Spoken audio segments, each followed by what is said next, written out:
مجھے دشمن کے حوالے کر دیا، جو چاہے میرے ساتھ کر دے۔ فریاد ہے کہ نہیں؟ بڑی زوردار فریاد، بڑی زوردار، لیکن پھر مقام عبدیت کا ضرور ہوتا ہے۔ ان لم یکن علی غضب فلا ابالی، اے اللہ اگر تو ناراض نہیں، مجھے اندیشہ یہ ہو گیا کہ کہیں تو ناراض تو نہیں ہو گیا، کہیں تو نے میرا ساتھ تو نہیں چھوڑ دیا۔ اگر تو ناراض نہیں تو مجھے کوئی پرواہ نہیں، جو ہو سو سر تسلیم خواہ جو مزاج یاد۔ واپس آئے ہیں تو مکے میں داخل نہیں ہو سکتے، وہاں تو قتل کا فیصلہ ہو چکا۔ باہر ہی آپ نے ڈیرا لگایا، زید بن حارثہ کو بھیجا، فلاں شخص کے پاس جاؤ، تم اگر امان میں لے لو محمد کو تو محمد آ جائے، میری یہ پوزیشن نہیں ہے، میں قریش کے مقابلے میں امان نہیں لے سکتا۔ دوسرے کے پاس بھیجا، اس نے بھی ایسے جواب دیا۔ تیسرے کے پاس جب گئے حضرت زید مطعم بن عدی، اس نے کہا ٹھیک ہے میں امان دیتا ہوں محمد کو آ جائے مکے میں۔ حضور سے آگے کہا نہیں جا کر کہو آ کر لے کر جا، کیوں؟ کیا پتا اچانک جو ہے میرے داخل ہوتے کوئی مجھ پر حملہ کرے، قابل کر وہ تو یہ کہہ سکے کہ ہمیں کیا پتا تھا مطعم نے جو ہے امان دی، I never knew it۔ اب یہ قبیلے کے اندر یہ ہوتا تھا کہ ایک نے امان دے دی، سب کی طرف سے امان، لہذا حضور نے فرمایا آ کر لے کر۔ وہ اپنے 6 بیٹوں کو ہتھیار سجا کر لے کر آیا ہے اور پھر لے کر گیا، وہ کہتا ہوا گزر رہا ہے راستے میں، لوگوں سن لو محمد میری امان ہے صلی اللہ علیہ وسلم۔ اس لیے آپ کو مکے کے اندر 2-2.5 سال مزید رہنے کا موقع ملا، اور اتنا بڑا احسان آپ نے مانا مطعم بن عدی کا کہ غزوہ بدر میں جب 70 اسیر تھے قریش کے حضور کے پاس، تو آپ نے فرمایا تھا کہ اگر آج مطعم زندہ ہوتا اور وہ سفارش کرتا تو میں ان سب کو چھوڑ دیتا بغیر کسی فدیے۔ بہرحال یہ چند باتیں میں نے آپ کو بتائی، باقی تو یہ کہ غار ثور ہے کیسی کیسی، اور پھر غزوہ بدر سے پہلے کی رات ہے، اور وہ آپ کا زندگی کا طویل ترین سجدہ ہے۔ اس میں یہاں تک یہ الفاظ بھی آپ نے کہہ دیا، اللہ اگر کل یہ جو 313 یہاں جمع ہیں اگر یہ ختم ہو گئے تو پھر قیامت تک تیرا نام لینے والا کوئی نہیں ہوگا، میں آخری رسول اور میری یہ 15 برس کی کمائی۔ اس وقت کہا حضرت ابوبکر 2 پیر دار کی حیثیت سے کھڑے رہے، حسب حضور بس کیجیے بس۔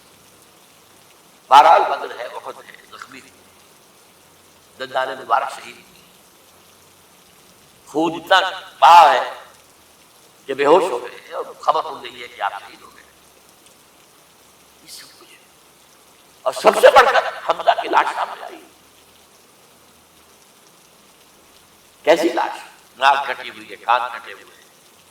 پیٹ چاک کر کے کلیجہ چبایا ہے، کس طرح برداشت کیا ہوگا؟ اپنے اوپر تاری کر کے دیکھیں، یہ حمزہ کون ہے؟ چچا ہے، دودھ شریک بھائی،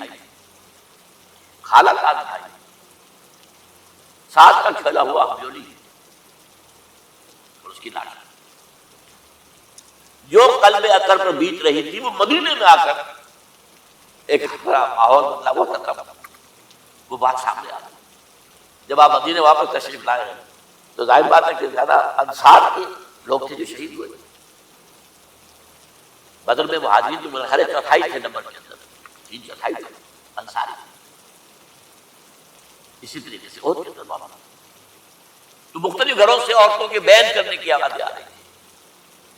اس لیے کہ اس وقت تک بین کرنا حرام نہیں قرار دیا گیا تھا، ممنوع نہیں تھا۔ آوازیں سن کر حضور کی زبان مبارک سے نکل گیا، اما حمزہ تو فلا بواکی لہو، ہائے حمزہ کے لیے تو کوئی رونے والی بھی نہیں ہے۔ اس پر پھر صحابہ انصار نے اپنے گھر کی خواتین حضرت صفیہ کے ابو سعید بہن سے وہاں اپنے جاتی ہوئے تعزیت کی۔ غزوہ احزاب کا آپ نے سن لیا، اس وقت رسول پر کیا کیا باتیں لوگوں میں مشہور ہو گئی۔ اس وقت لوگ آیا کہاں ہے قرآن میں سورہ احزاب میں، وہ اس وقت کیا تھا؟ جب خندق کھودنے کا فیصلہ ہوا ہے اور خندق کھود رہی ہے، حضور بھی لگے ہوئے ہیں، بھاری بھاری پتھر اٹھا کر کندھے پر لا کر باہر پھینک رہے، پتھریلی زمین تھی، ایک پتھر کسی سے ٹوٹا نہیں تھا، تو حضور نے جو ہے 3 دفعہ جب اس کی مطلب لگائی تو ٹوٹا ہے،